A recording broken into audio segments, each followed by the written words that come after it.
Hi, and welcome to 121 McGuffey Hall, our universally designed accessible classroom space. My name is Ashley Cartel-Johnson. I'm a faculty member in our Educational Psychology department. I teach in our Inclusive Special Ed program and also teach and coordinate our Disability Studies program.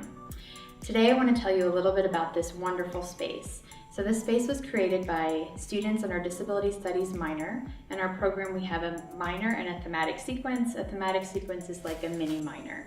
Students in our program have an opportunity across all the classes that they take to engage in action projects. The goal of these action projects are to encourage students to create socially just and accessible practices for our disabled community here on campus as well as our community at large.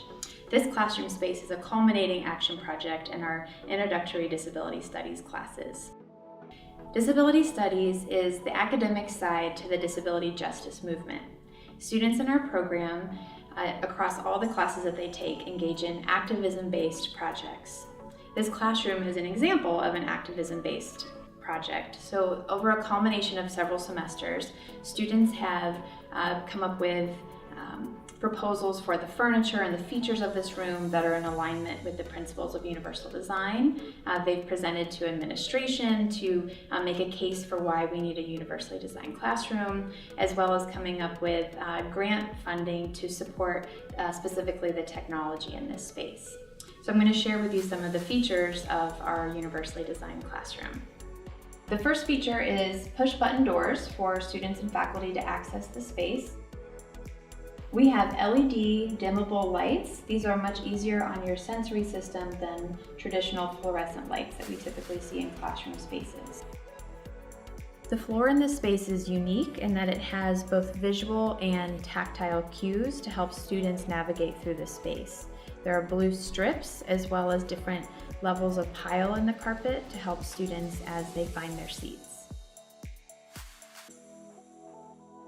Instead of traditional whiteboards for faculty and students to write on, we have writable walls. And so these are fantastic because they eliminate the glare that whiteboards can create, and they also lend to a more seamless design in the space. You'll notice that the color of the room is this really pretty muted blue. We did lots of surveys and research and found that this muted color both creates a calming feeling in the room, but it's also helpful for students who are lip readers to have a muted color to create contrast to support them with reading lips. Our furniture was really intentionally chosen.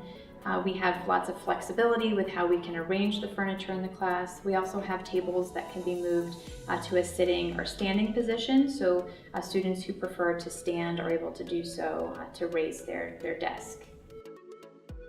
Most presentation stations or spaces where faculty can teach and lecture from are high, and so wheelchair users have a hard time accessing the technology in the presentation station. However, this presentation station is able to be raised or lowered so that you can access all of the features whether you're in a seated or standing position.